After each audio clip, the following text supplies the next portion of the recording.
जो जातिवाद में पड़ जाते हो, जब वोट देने जाना तो एक ही बात दिमाग लगा लेना, खाली अफगानिस्तान की स्थिति याद कर लेना, आपको पता चल जाएगा कि आपको वोट कहां देना है, मुहर कहां लगनी है। मैं किसी पार्टी विशेष का आदमी नहीं हूं, लेकिन मैं भारत का आदमी हूं और मुझे इतना तो पता ही है कि भारत किन हाथों में सुरक्षित है।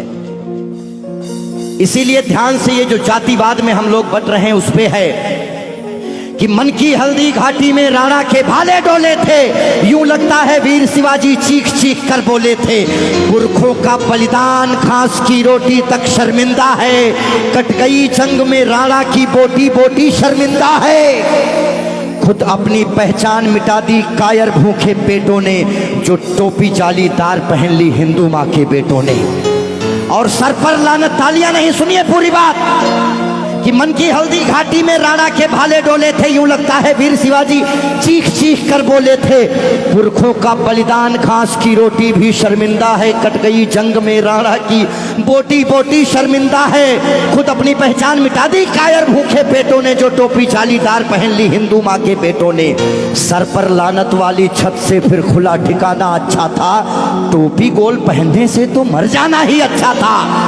मथुरा अवधपुरी घायल है, काशी घिर गई कराहों से, यदकुल गठबंधन कर बैठा कातिल नादिर शाहों से। मुंह से आह तलक ना निकली धर्म ध्वजा के फटने से, कब तुमने आंसू छलकाए गौ माता के कटने पे। हिंदुस्तान के लोगों जागो, कब तुमने आंसू छलकाए गौ माता के कटने पे। जागे नहीं अगर आज हम, तो ये प्रश्न पीढ़ियां पूछेंगी। हमारे पास दो ही ऑप्शन है, या तो हम अपनी आने वाली पीढ़ियों के लिए चेतावनी बन जाएं या मिसाल बन जाएं। ना हम कश्मीरी पंडितों को भूलेंगे और ना राम भक्तों पे गोलियां चलाने वाले को भूलेंगे। ये वही भारत है, ध्यान रखिएगा।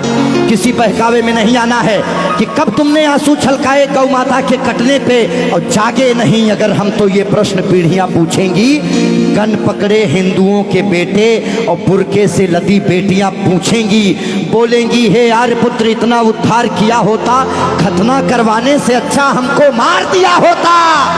और सोते रहो सनातन वालों तुम सत्ता की गोदी में, पर सांस आखिरी तक भगवा की रक्षा हेतु लड़ूंगा मैं। शीश कलम करवा दूंगा पर कलमा नहीं पढ़ूंगा मैं, शीश कलम करवा दूंगा। आने याद रखना, हमारे भारत में 29 राज्य हैं, जिसमें से खाली 22 राज्यों में हम लोग बहुसंख्यक हैं, बाकी अल्पसंख्यक। इसीलिए मैं भजन भी गाता हूं, मैं जागरण भी करता हूं, क्योंकि मैं भारत, मेरा चैनल कभी भी बदल सकता है। अभी देशभक्ति चल रहा है, कभी कभी कपिल शर्मा लग जाएंगे, फिर कभी आस्था लग जाएगा।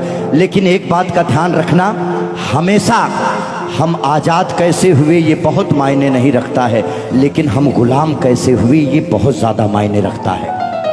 आप जानने का प्रयास करना कि ऐसा क्या हुआ होगा भारत में जो पूरा अखंड भारत गुलामी की तरफ बढ़ गया।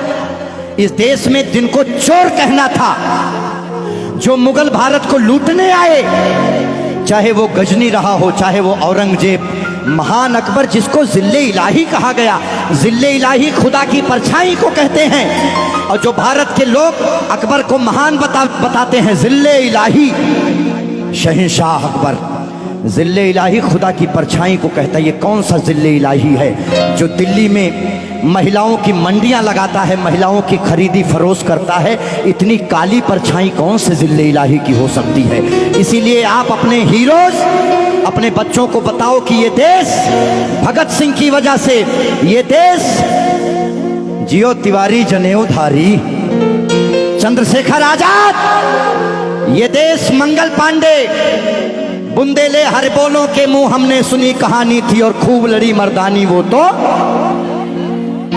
हमारे यहाँ महिलाएं घूंघट करती हैं क्योंकि यहाँ लुटेरे आए भारत में, लूटे, डोलियां लूटे, महिलाओं के साथ दुराचार किए, जिसकी वजह से उन्हें पर्दे में रखा जाने लगा। भारत के लोगों, 2022 का चुनाव आपके सर पे है। मोहर लगाने से पहले सोच लेना कि भारत वाकई में किन हाथों में महफूज है। बाकी आगे आपकी मर्जी। बोलिए भारत माता की। आइए, रोक दो भाई, इतना काफी है।